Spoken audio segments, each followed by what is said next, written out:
വന്നോന്നറിഞ്ഞു. രാവിലെ വീട്ടിൽ വന്നു, കണ്ടില്ല.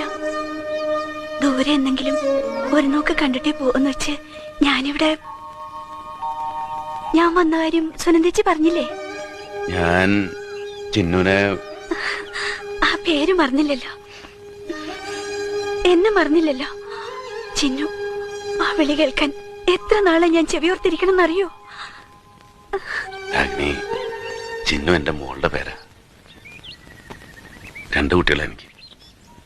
മൂത്തത് ലച്ചു, രണ്ടാമത്തവള് ചിന്നു. നിന്റെ ഓർമ്മയ്ക്ക്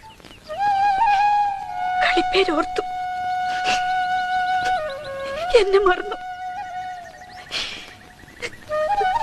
പോയപ്പോ കാത്തിരിക്കണമെന്ന് പറഞ്ഞിട്ട് എന്നെ മറന്നു പോയല്ലേ?